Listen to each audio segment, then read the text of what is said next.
tuelimishwe kwa masuala ya jamii, tuchunguze sana mbalimbali, tujuze juu ya matukio ya kila pembe, tuwapa burudani kwa familia nzima.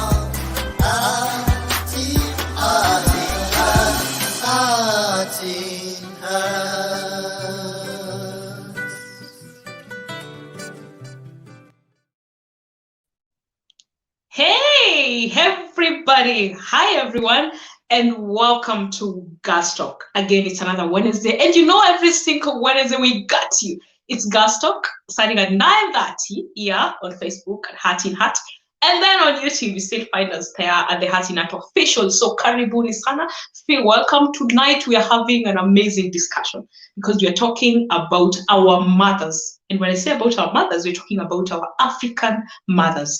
The small things they did, the big things they did for us, the weird things they did, the crazy things. That is all that we're talking about tonight. So I want you guys to be able to engage us on the comment section. Let's see all the experiences you guys have had with your African mom. In case you don't know me, my name is Frida Nguku, and this is Girlstalk. Now, before we start off, let me introduce my co-host tonight because apparently the other one decided to disappear. Welcome on board, Nyanduko Nyambuto 254. Hi, girl. Frida, kwanza, we're not going to start the show with you saying my name wrongly. How do we just call me Nyambuto out of nowhere? Okay, it is Nyanduko. Nyanduko Nyabuto, not the Nyambuto you're calling me. Anyway, it's an amazing night. I'm just so happy to be here. It's going to be an amazing discussion. Go and learn my name. Next week, don't mispronounce it. I am happy. I am psyched up. It's going to be an amazing conversation. So tag people, waite, waambie wakuje, because we're going to talk about our African moms, and it's going to be lit. It's going to be fire. It's going to be amazing. Yes. Umesema ni Nyanduko Nyabuto. Nyanduko Nyabuto. Yes. Did I get that right? Good. You need to excuse the embu in me, Nyanduko. Can you just relax? Can we just relax? Wewe ukiamua kuongea zile words za Kisii tutakuwa kwa shida, by the way. Anyway, guys, in case you're here, karibu sana. We see you. We want you around. We really love you, and thank you so much for always joining us every single Wednesday.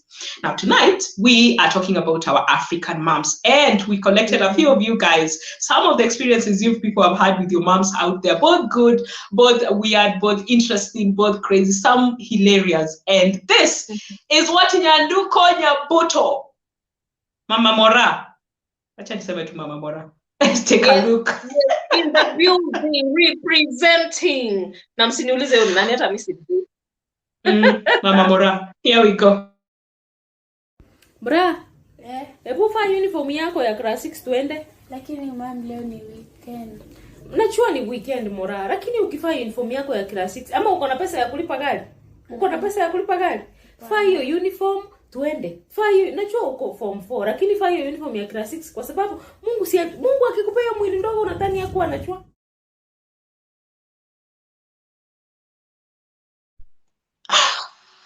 Oh my goodness. So let me get this right, yeah? So Mora anafaa kuvaa uniform ya class 6 so that when they go to the matatus, they're traveling, I'm assuming from Nairobi to Busia, wherever it is that they're going. Asilipe fare, right? Mora anaenda kufanya nini Busia free? Oh, Kisii. Mora anaenda Busia kufanya nini? Yeah, so it's actually used to happen, eh? So you see, maybe I'm built small, eh? So my mom would be like, vaa uniform ndio tuende. You know, wanafunzi kitambo, I don't know if it happens nowadays kwa public means, it's been a while since I used it. Mtu anapewa bado free pass. Sawa boss. Natembeanga squeeze ninatembea, nimekuwa pedestrian. Sawa. People get free passes for students, get free passes in matatus anymore. But kitambo, if you were in a school uniform, you would not pay like for mat. Yes. So my mom would, hata kama ni Sunday, hata kama ni school, hata kama ni holiday, vaa uniform tuende, usilipe gari. It was embarrassing, especially after you grew kidogo, umeanza kumeamea tu nini here and there. I know. And your mom still but it's very embarrassing. Ama you get in the car and then she tells you, enda uambie ule anko akubebe. I just sit on a random that is what my mom used to do. So we would get there, me, my sis, and my bro. Then my bro's very young, and then my mom would be like, "We unakaa kwa, you know, kuingia kwa gari, and then there's an empty seat. You tend to just sit on it." Then my mom would be like, "Amka, unakaa chini utalipa gari." And actually then I think transport was like from where kutoka kwa kwetu hadi town, the nearest town was around 20 bob. And she'll be like, wake up. Then you're like, utabidi usimame ama ukiombewa kiti to the next person, then akushike, and the whole time you'll be very uncomfortable. And if you're the three of you, mtasimama kwa hiyo matatu mkiwa watatu mshikane. Yeah, that was crazy. Alibakisha kidogo hivi, you know I'm small. Yani it went from 1, from 2 bado she was telling me to simama in matatu. I'm like, hey mom, I know. My boyfriend will be in this matatu and you'll embarrass me like this. Because now I have to stand. And you lose your husband, because you're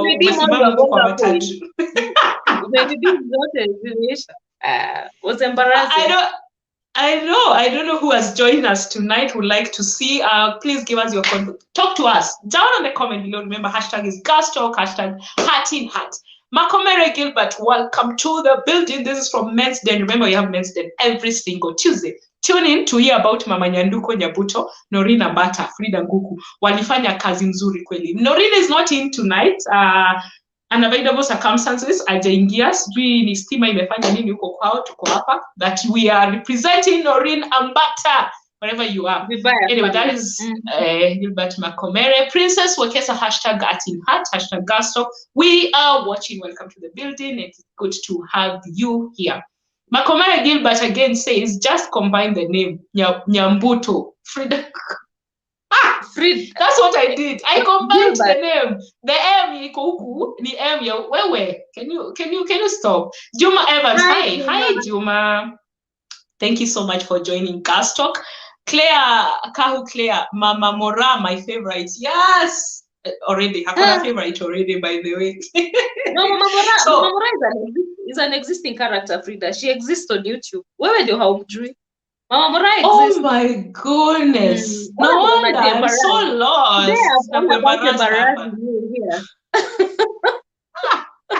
Moraki. Yeah, Mora had to go through all that. Yeah, especially as a kid, just join matatu kama uko mdogo. Huyo ndio Mora wa Nyasugumta. Inaitwa Nyasugta, si ndio? Si Nyasugumta. Makomere Gilbert. Unanifanya na pronounce vitu. Makomere hiyo ni nini umesema? What is that? Who is that? Kiprarada, welcome to the building. Hashtag #AtinHeart, hashtag Girlstalk. Good evening to you too, Rhoda, and thank you for tuning in. So we're talking about our African moms, and we're trying to celebrate them, to enjoy this stuff. Wait, nimeona wasodere kia. Crazy stuff out here. Nimewahi bebwa. Nilijigonga. Oh yeah, nilijigonga. Pole. Beauty Karemi, this is actually a former high school, tulishare high school moja na yeye. Bitches, karibu sana to the building. Bitches Karemi here, your high school classmates. Yes, you know, guys, thank you so much for joining in. So we're talking about our African mom, and we were saying before we went on to your comments that ulikuwa inafika mahali you have to act small or look small or just feel small to save on fare. Now, let me tell you something else, yeah, that my mom used to do. When we were going to school, and I felt like this was more of discipline. Going to school, the school I used to school in, we were supposed to wear six piece. I know how a 6-piece looks like. It's flare, huku chini inaenda hivi, chini. So when you get to Form 2, you'll be like, I want to pull a tight skirt, and 6-piece can't be tight. So you have to go for 4-piece. And I remember my mom was like, ndio skirt yenye unaenda nayo shule msichana wangu, nilipewa skirt, my friend, it was long. Then I decided, since we can pull 4-piece, I took a 4-piece, and I would wear the 6-piece and the 4-piece inside. Nafika hapo mbele, natoa hii juu, and I'll go with the 4-piece to school. Hiyo ilikuwa ya funky and everything. I don't know how my mom knew about it. My friend, the next time I walked kutoka kwetu kwenda kupanda gari, guess what, kwa bush, nikitoa skirt, guess who comes over? My mom. Wow. Yes, and she's like, no, Rudi, unavaa hii skirt, ingine wacha hapa, akainarua hivi literally. I don't know who told her, but somehow they had instincts. Did your mom have instincts of something is about to happen, something is wrong? My mom had perfect timing. Yani her timing was always perfect. Who tells her things? You see that one moment you've sneaked and you're standing in the corner with that cowboy. You've just met him. Hata hamjaongea dakika mbili. My mom just shows up. My mom would make an entrance, yani, and then she comes and she sits there na anaanza kumuuliza, na wewe unaitwa nani? Wewe unasoma wapi? Mkifunga ulikuwa na grade gani? My mom is a whole military camp. And she will not be angry. She'll be so nice. Yani she's so nice. At that point when the guy is there. Wait until the person leaves and it's just the two of you. My mom had this strange way of pinching you huku kwa thighs, huku ndani. She'll not beat you. Hataki majirani wasikie kuna kelele. She just pinches you. Wewe unalia, people think, oh, mtoto tu anapenda kulia. What is wrong with this kid? You have chapu, and she doesn't shout. My mom never shouts. She just pinches you. Alafu she tells you, piga nduru majirani wakuje. Siye kwa sauti. Mbona my friends? Mbona utoi machozi? Jaribu kutoa machozi. Frida was hard. I feel like they went to the same school of thought or something. It's like they were trained, because my mom would do the same. Na kuna kutoa machozi. There's this of jaribu kulia. Ni machozi unatoa. Saizi wamekufinya manzi, like, what is happening? It was like unalia na sija kuchapa. Aya, ukishachapa ni unalia nini? Ama did your mom ever beat you and then tell you ati si wewe nimechapa ni makosa? Ni makosa. Exactly. Si wewe nimechapa ni makosa. So you're not supposed to cry because wewe hujachapwa, ni makosa yako. Oh my goodness, I feel like these mothers were going to the same school and they've really, really changed. Now, we went on the streets and we talked to some of you guys. And before we take a short break, we want to listen to one of the clips of you guys who talked about how the mom was, you know, the love. Let's take a look.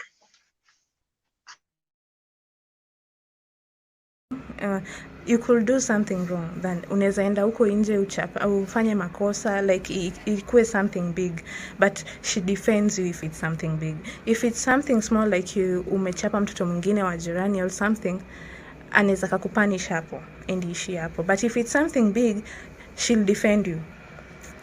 Lakini mkirudi kwa nyumba, hey, that day won't be your day.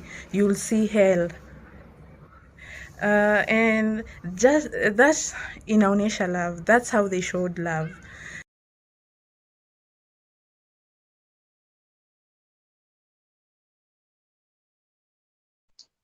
Oh my goodness, the truth in that now when you do huge stuff, you've done something wrong and it's a big thing out there, your mom will really tetea you, be like, you know what, it's ni life, you did not do so bad. But when you get home, kwanza uibe. You know, kuibe, it was like a youth thing. My friend. Unateteshwa nyumbani. But kama ni kugonga mtu atakuchapia hapo. Like you hit somebody, maybe your classmate or something, then atakuchapia hapo na story ishi hapo. But youth stuff atakutetea. Mimi sijui mtoto wangu anakuanga mwizi. I don't think my baby is actually a thief. But when you get home, my friend. Huyu anaenda Sunday school. Cannot take anyone's anything. But wait until unachapa mpaka una produce hiyo kitu. Ama una produce who stole you. Exactly. And remember Nyanuko, a strange way of showing love, yani. Yani they gave us tough love. They did not know. Si kama wazungu wenye I love you kisses on the forehead, sijui nini. We had the foreheads but no kisses. Our parents were tough. Yani the foreheads were there, Frida. You see they're shining bright like a diamond. Yes, but yes. Mine too. They did not know how to come and kiss you good night. The good night some of us had was nikirudi hapo nipate umelala. Umelala, by the way. Nipate umelala. As we continue with this discussion, nataka turudi na hii mambo ya love Nyanduko before we take a short break, but I want to get to the comment section and see what guys are saying, what some of the contribution we're getting there, because I want to come back and discuss more on the love that our mothers were able to show us and how they were able to portray that, you know. So Beauty Karemi, that's hustle ya kusimama kwa gari kwanza, easy face me, by the way. Mkija sana mnasimama mkiangalia kule mmetoka. You know, face me and these cars where you sit like this and like this, you're both facing each other. So if you're standing in a bidding face, like Kamasema, where you're coming from, you have to face this way so that you can fit at the center of that car. My goodness. Princess Wekesa, I see Frida wanted to slay. Atindo wakienda Science Congress, awakunywe. Anyway, it's life. Yes, we are copies. You slay, my friend. But who is my mother? Who is my mother? She decided to show me Embarrassment. fire. Anyway, Beauty Academy says against kati yangu ya form 1 ilikuwa inafika kwa ribs. Juu sikuwa na waist ya kushikilia. Good vibes, good vibes. I know, Karemi, I know. We were too tiny. My goodness, we were so tiny. Makomera Giba says, my mom was a ninja. Viboko kufichwa na mtu kushambuliwa when you least expect it. That's another thing. We're taking a short break. We're taking a short break and we are coming back to that point. Turudi hapa. Juu anapenda chapati na hana pan. Uliona ile mimi msichana mwenye anaendanga kwa boyfriend na pan? Huyo msichana ni mimi. Nitaendelea unabeba pan from your hostel to his hostel. Nilikuwa naweka pan kwa kibeti, ninaenda kupikia boyfriend. Lakini wewe ndugu, how are you even? Mke nyumbani. I came to Nairobi for the first time in my life after campus, you know, like after campo. Nikitembelea auntie yangu fulani here and there, but officially I came after campus. And one thing that I told myself deep down, nilijiambia huko ndani, I have never seen women. I have not been seeing women. The women are here.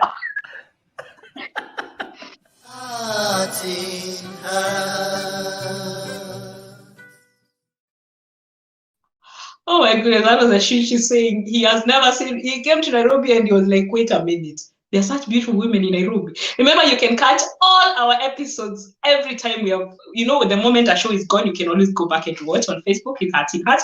And then on YouTube, the Heart in Heart official. Remember, hashtag tonight is hashtag Girlstalk, hashtag Heart in Heart. Going back to that point, yeah, our mothers and love, yeah? I remember this one time when I was in primary school, I think I was in class 2 or 3. There was this guy who, I was very new in that school. So this guy, there was this partition ya kwenda home kwetu, kuna mali mnafika, wa east side wanaenda inside, then those from this other side, you know, they go to towards their way. And we got there and this guy was so mad at me. I don't know what I'd done. And he beat me up. He beat me up on that junction. By the time I got home, I was just crying. No, I did not fight, but I've never fought in my entire life, and it's something I'm like, if someone ever fights me, I don't know how to defend myself. So I got beaten up, and I went home, and I told my mom, and she was like, "Hey, unangoja kijana anakuchapa, why are you waiting for a man to beat you up? Beat them up." I was very tiny, but they was extremely tiny. You beat them up, what's on? Nikateteshwa sana kwanza kwa kuallow kuchapwa. Then I thought the story ended there. Now the following day, I'm from school. We get to that junction, and guess who comes up? My mom. And he beats that boy. Your mom is a bully. She was like, she showed up. I was like, wait a minute, she's here. And I was very small. I was, I think, in class 3. The guy was, I think, in class 5. And that was the end of me and being beaten by that guy. But I was like, that is love. Like, that is love. That is their way of showing love. And tough love sometimes. About my fighting story, I was also told by my mom. Some chick used to beat me. She was taller than me and bigger. Now this time my mom told me, so I went to this chick's place, nikapata anaoga.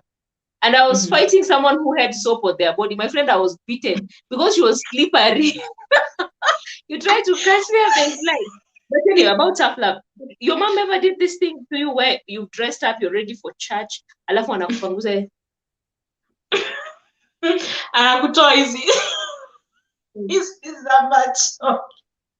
You're like, oh my goodness. Like, seriously. On my face. Like, why? But you just can't, you just stand there and, you know, get your face painted. And that could happen in front of people in Nyanduko. That could happen. Mkombele watu kumetoka chat. Mmesimama hapo and then ako like, alafu anafanya mate hivi anakutu. That is love, by the way. You know that's love. And you then you feel like it's embarrassment, like what is she doing? But right now, it actually makes sense that it's just a way of showing that, because they could not say I love you, like as Yeah, Ever. yeah. Did your mother We ever had say very to you? strange ways of showing love, yani. The love for them was kupaka mate, ama going to a function and coming back with a cake in the past. Yani they hide something from chama. They go to chama and mandazi's cook. They carry 6 in the kibeti for you and your brother. You know, and somehow it is okay. You know, African moms. Ama you go to a function. If you see your mom is doing the serving in the function, you are sorted. You just in fact, anawaangalia you and your siblings like this. Mnajua communication. Go to the corner, sit down, wait for mommy to bring the food. She's coming, fun, like, and she'll bring a lot of food. Where's Yatamaliza? Let's get onto the comment section once again and see what our fans are saying. Legrantian TV. Oh my goodness, I hope I read that right. Hi ladies, hi. Mimi siku moja nilienda disco Matanga sababu I had my small house kando na yake. So ilikuwa mazoea mimi kuenda na hatajua. Kumbe hiyo siku yeye ndio alikuwa na serve chai. You know, disco Matanga, normally they are done at night, right? They happen at night. Sindio? Ama ujui. Disco Matanga, most of the time they are done at night. So mnaenda kuna disco, kuna fun, people are just having fun there. So apparently he thought, nitaenda, madhe ya kuangi, madhe si amelala. Kumbe endi anaserve chai. So you can imagine, you know, you're there with the big cup, with the mug, you're going to get your tea, and guess who is serving you tea? Your mom. I can imagine I would love to hear what happened on the comment section. I would tell us what happened after. Inaweza kuwa nikurushia kikombe ama nikuita kando. Anakuvuta maskini anakupeleka kando. Sorry guys. And as Lumasai saying, Aki, my mom used to say, nitakushikanisha kwa hiyo ukuta. Let me tell you about exaggerations, Nyanduku. Our mom can exaggerate. Oh my goodness. Nivunje roho. Vunja hiyo vikombe vile baba yako alivunja roho. Oh my goodness, they are pros when it comes to, you know, exaggerating stuff and making it look like it's so extreme, like what you're doing is it's on another planet. Eshoti Lumumba says, Lakini Nyanduko, what weakness would lead to fight someone bathing with soap all over? What did she do? That is the time I found her. You know, I was like, if she's naked, it is easy to fight her because she's confined. I was fighting a ninja. That chick kimbiza at me by the entire compound and she was naked. Oh my goodness, naked. And she had soap all over, so I could not get a hold of her. I'm trying to hold her and then keep her. And I was like, Nililimwa tena a second time. And I stopped fighting. Gladys Minayo says that is when a child was a child. Yeah, when a child was a child. Nowadays, we're about to get to that conversation by the way on our second segment where we're talking about millennial moms and the African mom. We want to compare the two. What has changed really? What are some of the things our African moms used to do that nowadays these moms don't do? Even our own mothers. Wamebadilika bana. Beauty Karami says mafuta ya raise back in primary school. Mom alikuwa anatuambia tujipake sabuni. Shida ni kujipaka kwa uso then ukimbie utoe jasho. Unaanza kuingiwa na sabuni kwa macho. By the way, we used to apply oh my goodness, Beatrice, we used to apply soap to replace mafuta. Like sijui mafuta ilikuwa expensive. I don't know what was happening. So unachukua sabuni unashikana maji. For some reason, our moms, it's not like they were broke, but they had a way of making it look like they were very poor. Like all of them broke. When you want to tell me all these moms were broke. Mimi nishaijipaka ya mboga. I'll tell you that story about But hata area mboga, can you imagine umejipaka sabuni and then now you go and then umenyeshewa ama something happens, my friend, sabuni inaingia kwa macho utakipata. Kipra Roda says my sister sabuni kwa uso Frida sina crack. Oh yeah, by the way. My sister and I decided to lie ati tumeenda kesha. See how our mother appeared there. Hatujawahi elewa. Fatuma Mohammed, thanks for the beating we received. They received a beating, my friend. They used to communicate and somehow just show up. I don't know how they used to do it, but somehow they just had to show up. I remember when it comes to these exaggerations, I remember there's a time my big sister, my mom used to have words, angekurushia, and then you sit down and be like, "Iya ametoa wapi?" Like where is that coming from? Because I remember there's a time my mom told my sister ati wewe hata ufikiri umeshindwa na kuku imelala.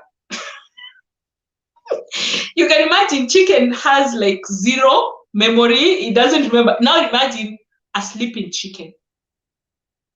Clearly, you're not thinking clearly. Her insults were not in Kiswahili. So even if I start telling you what she would say, you know, it is better when you're insulted in English or Swahili. My mom would be speaking to you in very nice English and then throws a very serious kissy insult your way. Yani unakaa chini hivi 5 minutes, unabaki na trauma ile. Akini mimi ameambia hivyo. It was hard. You wonder, like, yeah, we survived. And someone says, Fatuma Muhammad says, in fact, walifanya poa sana, tuliwacha hiyo tabia. By the way, they were really amazing. We are who we are because of who they were. Now, remember, the conversation is going on, #Girlstalk, #Heart in Heart, and we're taking a look at another lady from one of our fans who actually had something to say about her mom. Take a look. Mamangu mimi alinilea kwa malezi yale ambao yani nijue shida na nijue raha. Raha haikuwa ile sana, lakini shida ndo ilikuwa. Kwa sababu mimi nikiwa kama na miaka mitatu ama nikiwa not miaka mitatu, nikiwa kama darasa la 3, nilikuwa najua kupika chai, nilikuwa najua kuosha vyombo. Yani sikuona eti kuna ile eti huyu ni mdogo ama bado hajafika wa kujioshia nguo. Mimi suruali yangu nilikuwa najua kuiosha nikiwa class 3. Okay. That's a fact right there, Nyanduko, right? Well, let me tell you something about the kujua chores part. My mom somehow wanted me to know how to do chores, but would not let me do them. I don't know if you get me. Like, she wanted me to know them somehow. This one time, I decided to try and cook ugali. It was my very first attempt. Nikapika, but ugali yote ikamwagika juu ya meko. Like, the gas area was very dirty. Then I was still very short-ish, so sipiki vizuri kupanguza. My mom beat me. Oh my goodness. Like, why are you beating? You want me to know how to do it and you're still beating? She's like, you should know. So I'm like, how am I supposed to? Unaniuliza maswali. Mimi ninakufundisha, unaniuliza maswali. Unaniuliza mimi mwalimu wako. Where are you even getting? Unatoa wapi guts? Unatoa wapi guts za kuuliza? You know, you could not even ask your mom anything. Zero. You had no say where your mom is. Like, hata kusema uongo na unajua ni uongo manzenya mazi. Just shut up. Because there's no way you're going to no way. It was not possible. So the lady says that somehow she learned so many things. And I feel like that's why we are so responsible nowadays. Well, I don't know about this other generation, because manze tulijua kulima, by the way. We knew how to cook. We knew how to wash. Liam and Jaden don't know anything yet. They have no idea. And Chantel, they don't know anything. So when tough situation find us, we are able to navigate, you know, we find ourselves on the other side because, I mean, we've gone through this. We've gone through being told stuff. We've gone through hell. We've gone through kitu imeharibika unaambiwa ni wewe na unajua si wewe. You know very well you didn't do it, but you know it's you and it's you. You've got to do it. So I feel like that's why we're very responsible. And even tough times like 2020 happened, pandemic. Man said to pick up na tuka move on because you know what? Manze tumepitia. We've seen it all. Like some of it contributed to the childhood traumas some of us are dealing with. Yeah, I agree. All easy, you know. And then as we grow, we I think we're getting softer. We're getting to understand ourselves more. So we're getting to see the impact that some of these things that were said to us as children had on us. Some of those things were just too harsh. And the parents did not mean them from a harsh point, you know, maybe they were just, they just had their own stresses. Sometimes they were even projecting on us, you know. Yeah. Whatever it is that they're going through, they're like, you know what, there's my daughter, you're going to get it all because they didn't even know how to, you know, deal with it. So growing up, you need to get to a point where you can be like, wait a minute, my mom said this stuff and somehow I have carried that baggage with me up until now. I actually need to let go. And being able to understand that helps a lot. But again, you might have it and not understand it and not know you had a problem. It becomes a baggage to even other people, right? Yes, there's a chick whose mom told alimwambia wewe ni sura mbaya, and she did not mean it. She was like sura mbaya itoka hapa. And that chick carried it to that chick was awesome. She was gorgeous. Wow. Yani she was gorgeous in all aspects of the word gorgeous. But because the mom had said unakaa aje, toa hiyo sura yako mbaya kama ya baba yako hapa, she carried that with her, and her self-esteem was uko chini. She was one of those people mwenye hata ukimwambia unakaa fiti, she's like unanichocha. She does not even know that. She doesn't recognize that. There are other people. Sorry, there are some of us whose moms used to tell unakaa vizuri, you look good, you know, you're strong, you're powerful. Yes. Alafu hata kama you look good or not, but your mom said you look good. The rest of the world will adjust. Yes. Na hata ukiambiwa sahi you don't look good, you're like, wait, who says again I don't look good? Because I already know it. My mom, yes. Who are you? Now, I remember, guys, you can engage on this conversation on the comment section. Hashtag is Girlstalk, hashtag is Heart in Heart. And we are going to take a short break. When we get back, we want to get to the comment section and get to see what you guys are talking about. Let's take a short break. Some kids, it gets them, it feels like, oh, so it's me. So it seems I'm the problem. Then they start developing guilt consciousness on issues whereby if skills like labeling is addressed well, in case there's a problem with kids, if you have a house help, you have a parent, kindly separate the person from the problem. Address the problem, spare the person. Attack the problem, spare the person.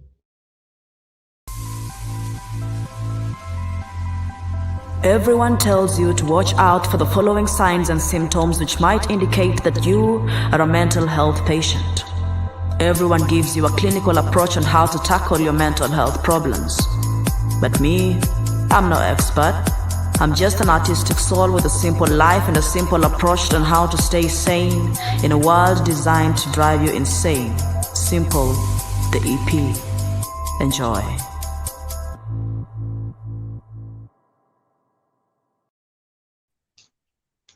Oh my goodness, why are we three? Oh no, who you? By the way, Ellie, unafaa kuanza kutupea heads up. The way you show up on Girlstalk. Karibu ni disappear. How almost disappear? I'm like,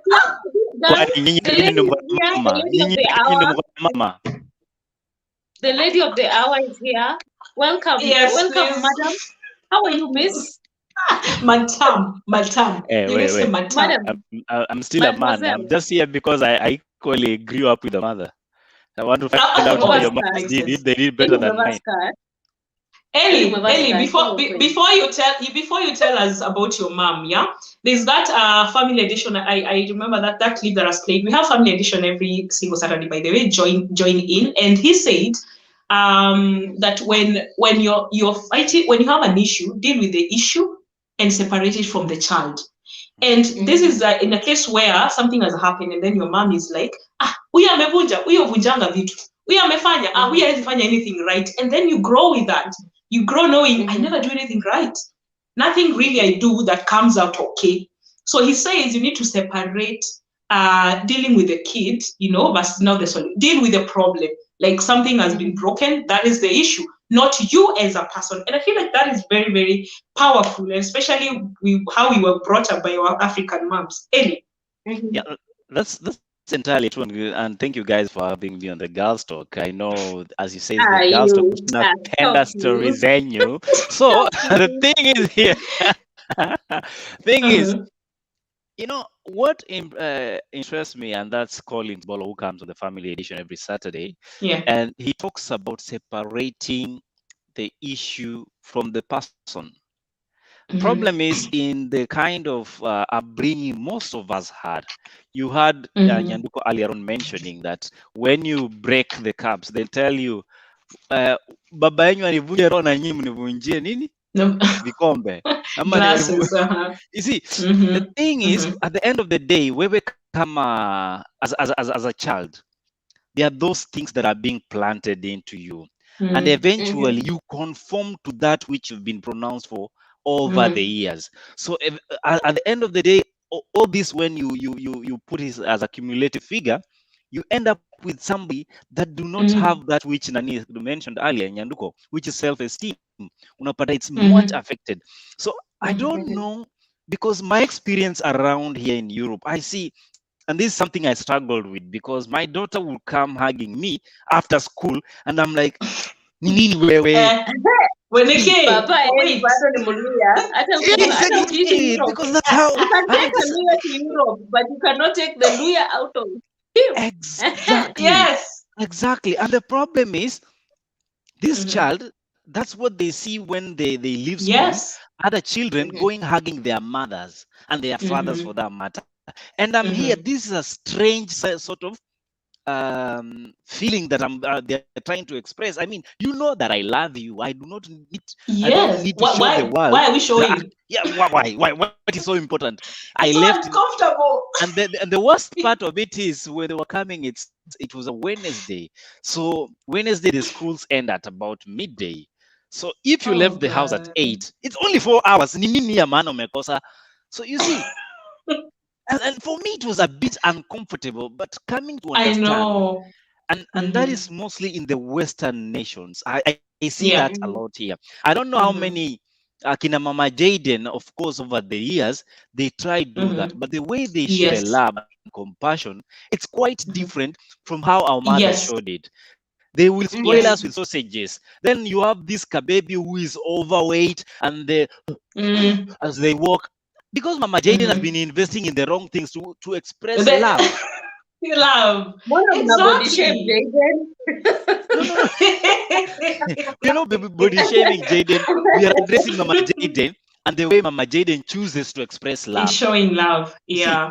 See, because apparently Mama Jaden growing up, they've been watching a lot of movies and films from Hollywood, and they see how they cuddle children and read them.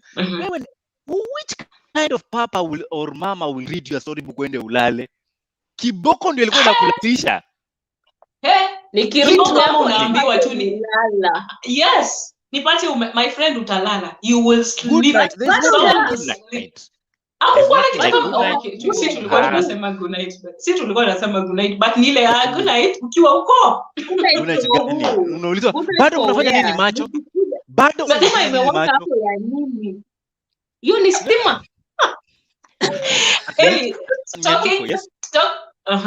Talking of millennial moms, the Mama Jaden.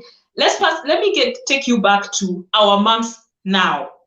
You know, they're the same moms, but they've changed. Is it just my mom, or is it everyone's mom? Like my mom has changed. The other day we were tell me, because your mom looks like now. My mom used to be kama ilikuwa jeshi. It was chaos. It was vita all the time. You big beaten left, right, etc. Now my sister, my younger sister is like, Mom, Mimi, I don't like how you spoke to me yesterday, and they're having a conversation. With who? I'm like, with who? How are you having a conversation with a 9-year-old? Like, what? Ata Mimi says I struggle to have that conversation with my mom. I am 20-something. I know. But I still struggle to tell her, Mom, you are wrong. You know. But my sister is like, I do not like how you spoke to me. They have softened up. Like, what has happened? Yes, I think, I don't know what has really changed, because I remember there's a time we were sitting at home. Everyone was at home. It was holiday time. And my sister was there, we have twins, our dog. So one mother kind of kitchen, kukuja na maji. And then my sister is like, Mom, nikujie na maji pia. I'm like, Umeambia mother kuletea maji kutoka kitchen. My friend. You are there looking. Which mom is being called here? Is it mom, the one instead of baba, ni mama ndio anaitwa? And then my mom was like, sawa. Frida, you remember that wrestling morning? Do not try this at home. That is what you're not supposed to try at home. You don't even try that. Ellie, I want to look at the comment section before you get to the millennial moms. Let's see what people are saying down there, guys. Remember, ni #Girlstalk, #Asina, Brain Orina. Alimi bado, I would rather talk to children than having the tough parenting thing. It builds more than destroy. I feel like right now it will definitely destroy. To beat them up a lot. My kids are gonna beat them, and I'm not gonna lie. Me by then, but not as was with our mom. You and I happen. No. Mimi sitaambiwa later. That was Brain Orina. In those countries where kina LER, you cannot beat a child up. You cannot. They will I know, take their right? child. Oh my God. Keep Rwanda. Haya. wakitoka nje hapa ya mlango yangu, the discussion is different. Wakiwa huku ndani tunatumia we use silencers. Keep Rwanda says hashtag Guts in Heart, hashtag Girlstalk. They have changed. Wamekuwa slay queens. I didn't just type that. I know you did just. She cannot even imagine she has typed that her mother has actually become a slay queen. Keep Rwanda says aya. Hashtag Guts in Heart, hashtag Girlstalk. Eli ametokea wapi? Imagine hata sisi tumeshika. Those are my political enemies and I know why they ndio tumemuona hata sisi. Imagine akina Eli ndio wako. Hata sisi hatutoka.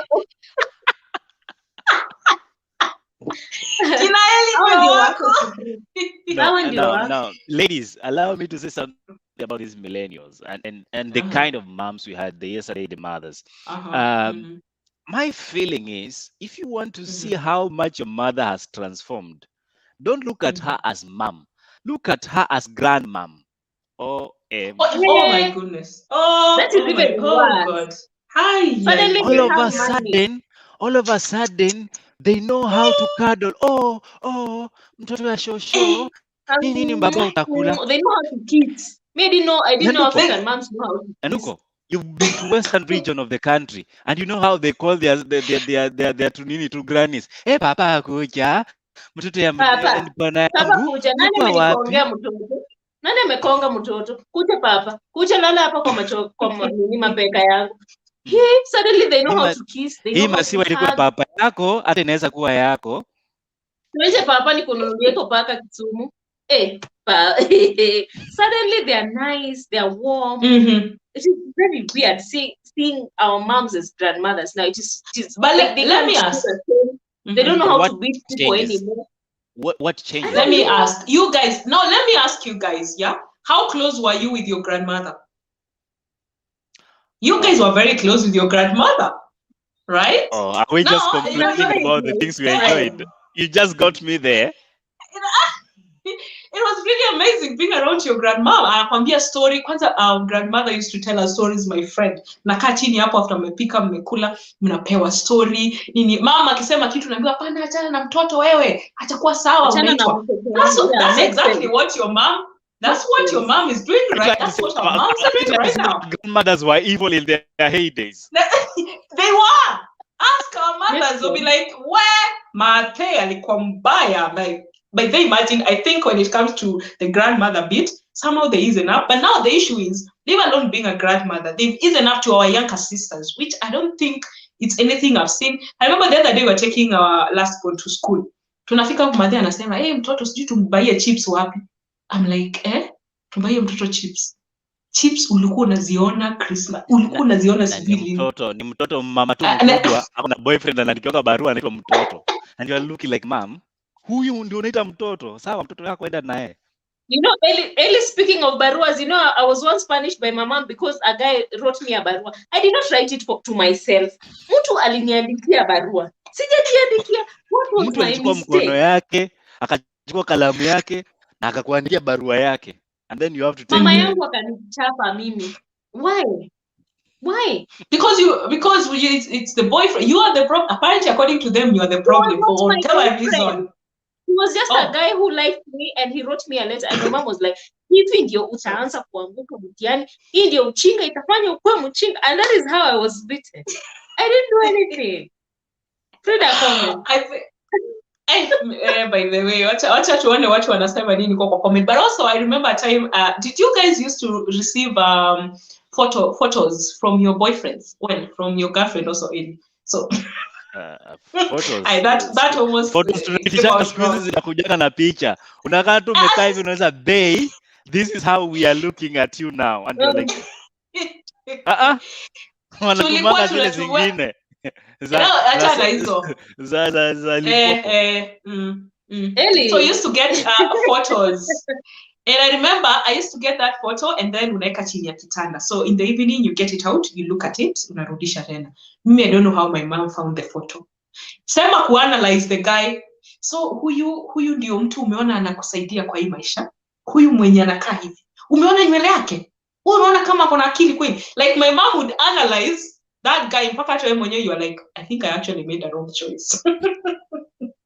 Exaggerate the whole thing until you're like, I think this is not the right man for me. Watch a true story. And at that point, this guy, there's nothing you know much about this guy. It's just a photo. I mean, nothing, not even a hug, by the way, zero. Our moms, they traumatize that. Yes, Ali. And you know, somebody, Fatma here in the comment section, Mohammed said, she's glad that the way, in fact, walifanya poa sana tuliwacha hiyo tabia. And I'm here thinking, if our mothers didn't act or treat us like they did, would we be having the generation we have today of people who can look back and say, by the society is at this level that things are not okay? Because as it is right now, I have a feeling, because when we were in school, I remember a lot of our by then, that is back in 2003, there 2004, when I was still in high school, you find people were coming to visit sisters za watu. Sasa kina Nyanduko ndio masisters za watu nakuja kuvisit. Amevaa ni kama sijui ameenda klabu. And then I'm thinking, saizi huyo sister yo rafiki yangu ndio mama. What kind of generation are we raising? If our mothers were not those kind of mothers, we are talking today and saying, hey, mama yangu did ABCD, would we be having the generation we're having? Even though to some extent, still bado kuna kachida, matamchi. Kako, kakubwa sana, by the way, kakubwa sana. And now the generation in in 10 years, and look at in 10 years time, the kind of mothers we're going to have. It's going to be crazy. It's going to be hard. You know, the other day, motherhood comes with some kaumama too. There is something that kicks in. You'll be dressing how, and then you become a mother. I don't know if it happens to everyone else, but something just changes. You want to protect this person. You have this person you're like solely responsible for, and those things you used to be mad at your mother for doing, for somehow too you get yourself hapu. Okay, not as adverse as extreme, but you'll get yourself wanting to protect a person with everything that you have. And you know, it brings you back to this side that you've been criticizing so much. So Mutamu, all right. Wait until you're a mom, Frida. Wait until I'm a mom. I can't wait. Anyway, no, don't just get pregnant and we will tell you how to be you Ellie. Comments. Of course. And Kisha says, as my mom says, I played my role with you. Now let me play the role of a grandma as you play your role as a mother. That makes sense. Actually makes sense. She did a part as a mother. Now it's your part. It's your time to do your part as a mother, as I do my part as a grandma. Brian Orina says, me nilichapwa tu. She had a guy talk about me kwa soko. A guy I didn't know. Alicia. Oh my God. Skipper Roda says, it happened to my sis. She got a letter from a guy and my mom beat her up. Na kam report shule. Na kichapo inaendelea. But then they used to report you to the school. So beating aishi home. It continues to school. And now teachers were even worse. They will now beat you as they talk about the letter. Wewe unaandikiwa tu barua hapa. Unaambiwa sijui unapendwa. Unadhani wewe ndio mrembo sana. You think you're the most beautiful. You'll be told stuff. Hey,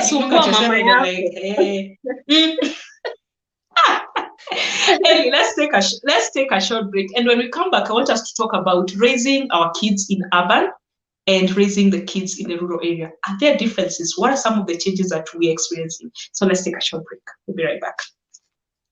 I came to Nairobi for the first time in my life after campus, you know, like after campo. Nikitembelea auntie yangu fulani here and there, but officially I came after campus. And one thing that I told myself deep down, nilijiambia uko ndani, I have never seen women. I have not been seeing women. The women are here.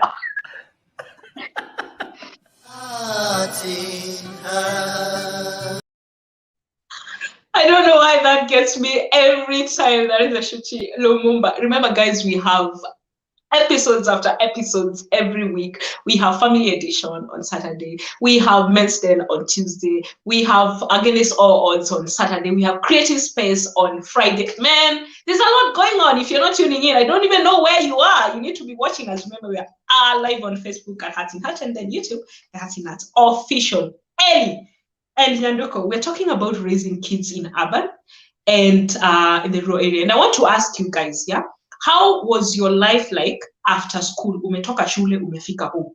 What are the things you used to do? Umefika home. How was your life after that? Iyo jioni hadi ulale. What was happening? For me, the first day, when in mgeni, yani it is warm food, warm water, everything is, she's here. How was school? Because first of all, I used to perform well. So it was compare grades kwanza with my friends. Wait, Nyanduko. Wewe ulikuwa boarding? Yeah, I was in boarding school. So, I was in Sasa unaona Eli watu tunaongea nao. So, you come home kwanza, Ebu, please. Ebu, let me know my experience. I had an African, I have an African. So you get home, it is warm food, everything nice, and then that is the first day. The first day she's in your corner, she loves you. Kesho yake, she starts seeing mistakes. Mbona hapa ni nyeusi? Mbona sijui wapi fanani na wapi? Why is your room smelling funny? Why? Suddenly she sees everything that is wrong with after you come back. The first day she's warm and nice and cuddly. Kesho yake, it is back to military training for the rest of the holiday. Until the last day, kwenye unarudi shule, that is when you become friends again or enemies because she wants to spend your shopping money. But we survived. My mom would cut my shopping money every other time. Like if she's given 4,000 for my shopping, she'll use 3,200 to shop for you. And the 800, she's like, mami uliona hatukuwa na vitunguu. Sasa nirudi nikule mboga bila vitunguu na wewe. Yani nikununulia sabuni 12. Wacha nikununulia 6. Yani she had a way of cutting the budget into cutting.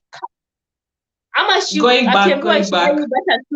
My mom was told one time to buy me butter shoes. She was given money for it. Akenani, my mom bought me Reeboks. Me, I'm not even lying. Yes. She bought me sport shoes na tukaenda kwa fundi zikapakwa rangi ya black and zina transformiwa to black na kulikuwa na ka blue. There were those shoes that were like, I don't know what color that was. So you apply hiyo rangi ilikuwa inaitwa aje? Dye. It was called dye. And then now the shoe turned black for some time, for like 2 weeks. In the middle of the term, it becomes blue again. Yes, or green. Ellie, how was life for you after school? Were you in boarding school first or were you in a day school? No, I need to understand the question. Is it after school after my last year in school? No. Holidays. Like, no. Ukitoka shule ukienda home ndo kama ulikuwa day school, si unatoka depending na class yenye uko, unatoka maybe saa 7 ama unatoka saa 10. Now, let me tell you something. After that, Frida and Nyanduko, unfortunately, when I am referring to my high school time, Nyanduko and I seem to have been in the same boat. Mimi nilienda boarding school. And I understand why, Frida, you couldn't go because kama day school ulikuwa unachapishwa 6 piece unaijiekea 4 piece. Will they trust you na boarding master? But that's story for another day. That's story for another day. How could you trust you with a boarding school, Frida? How? No, I went to a boarding high school. Me, I'm talking about primary. I don't know why you guys are shifting to high school. Actually, I'm not about primary. I went to a boarding school. Wacha tuongee tuongea basi tuendelee.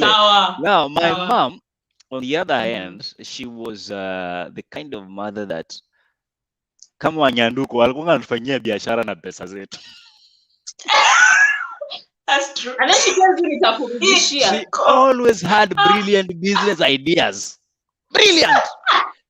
Problem is, I never saw the profit. Never. Not even the business. Not even the business itself. If you didn't ask, all of a sudden, hizo taa mnatuweza mafuta mnaasha mpaka asubuhi mkisomea mnafikiria mnatoka wapi? And I'm like, mom, since when did your problems become part of my budget? Our problem? Ellie, my mom still has those business proposals, by the way. She has them. She sees you, it's okay. She's like, unajua tunaweza weka maandasi hapa kwa gate asubuhi. And she will not wake up to make those mandasi. She can't.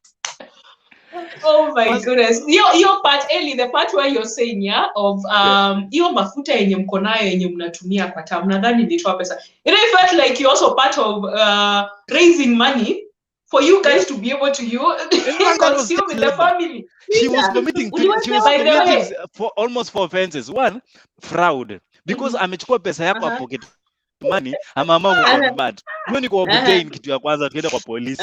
Kitu ya pili, baada ya commit fraud na ku-obtain by false pretense, ameenda amekufanyia child labor. Child labor kwa sababu wewe mapenzi yako na baba yako inaku-earn pesa, lakini sasa anatumia wewe mapenzi yako na baba yako ku-earn income. That's child income yake. Offense number 3. Offense number 4, anakufanyia ile kitu anaita not violence, but there's a word they use against children. There's a word they use, not violence against children. There's a word, but my English has decided to go on, for holiday. It's okay. Iko kwa kichwa haitoki. Yes, yani dhuluma dhidi ya watoto inaitwa nini? Yes, so you see, at the end of the day unapata hizo makosa zote. Ningeenda kushaki mamangu saizi, I will be rich. But anyway, she was obtaining and also feeding me with the same, because apparently with the same, if they were to operate na mzee wake sijui nini what was happening. Eli uchaituma kwa baba yako unasetiwa ati sema unasikia kula nyama. Siseme unasikia ambieni baba yenu ile kalamu linunua imeanguka chini. You know those pens that we used to suck the ink with? Zile fountain pens, that's what they used to call them. Zenye ulikuwa unatumia ink. Yaani kutumia hizo kweli ama nyinyi mtumia biro peke yake? Sisi tulitumia biro na kuna wengine ulikuwa unatoa unarudisha nyuma. Sasa hiyo ya ink Eli. Frida, my internet is glitching. I didn't get Ellie's question. Nilikuwa kuna kitu nimestretch hapa ilikuwa inanisumbua. Fanya hivi. As you discuss that, I just want to take this opportunity, and that's why I came here to actually congratulate one Mwema Nzomo, who is one of our own producers here on Art in Art. Aliweza kuscoop the Sondeka Awards with the team. Naelewa. He was nominated for 2, but the guy ended up taking 1 home with the band Fused. And all we can say is congratulations sir, you did us proud. Yes. Mazetu ile next year tukiwa nominated wote tutaenda kuchukua hiyo kitu. Na hope wanapenda. Tutaenda huko by the way. So congratulations to Mwema and for everyone that voted for him. Congratulations. Congratulations Mwema. We are proud of you. Mamangu alinifunza to give how I say where it's due. Hiyo kitu. Yeah. My mom would have asked, imeleta pesa. Haina pesa. Wamekupea kikombe peke. Sasa kikombe baba yangu. Anyway, guys, we are out of time. But before we finish up, I want to see what people are saying on the comment section. Anything down there, we want to see what wanasema nini uko chini.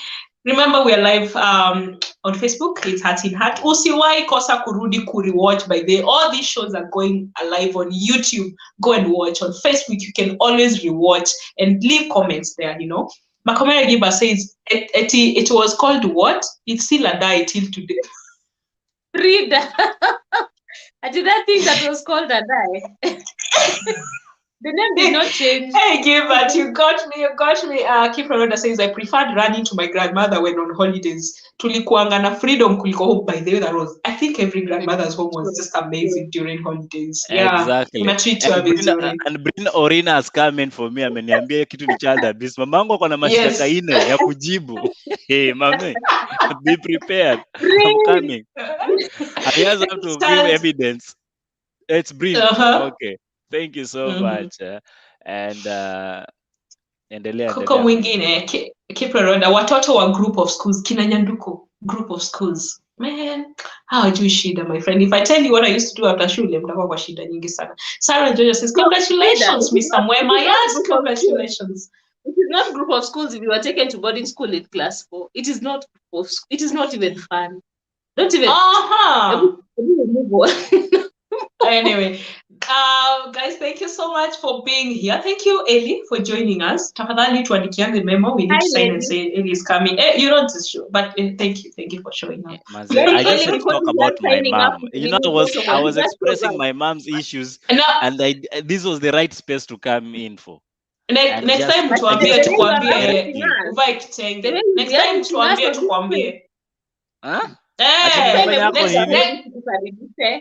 Unatuambushaje kwetu? Next time Eli. utuambie ndo tukwambie tulikuwa tunavaa nini, ndo kuja na kitenge. Ona sasa umekuja na t-shirt. Anyway guys, Sasa mimi nikivaa kitenge yangu mtaanza kusema nimekuwa na umama, ati nataka pia umama kupewa itakuwa imeongezeka. endorsement ya kuuza manguo, na hata nguo mimi mwenyewe hata sipangi. It's all right. Okay, Ellie. That is 10 seconds. 10 seconds. What's the word you have for your mom? Mimi ama Nyanduko? Wewe. Unataka kumaliza tu? Made, ulinifunza kupaka mate kwa kidole na kupanguza uso. Nilikuwa nafikiria ni kitu ya uchafu, but ulikuwa unanifunza kuwa msafi. Siku hizi siogangi, huwa nachapa passport na niko sawa. Thank you for being a great mom. Amazing. Nyanduko, 10 seconds. Tell us something to your mom. Say something. I know she's gonna see this. So, Mom, you made me who I am today. The you know, and thank you because you gave me content for my YouTube channel, man. Kama sio mama yangu ningekuwa wapi na hii YouTube yangu. I love you so much, my mother. You are the best. Frida. You love her. You love her so much. From the bottom of my heart. She's everything I got. To my mom, you raised me a right woman. I am who I am because of you. I'm a better person, and I pray that my kids will take after me. Thank you so much for raising me, and thank you for everything, the love that you did show directly. I actually felt it. Thank you so much, guys, for joining us. Remember, we'll be back again next week on Wednesday at 9:30 with another hot discussion. Thank you for joining us, and see you next Wednesday. Bye. Mama ya Frida, ambia Frida, maua mazuri na nyauka. Ebu leta kitunguu kabla maua nyauke. Msichana mrembo kama wewe. Kitu gani? Studio. Umeenda miaka mingi sana. Good night.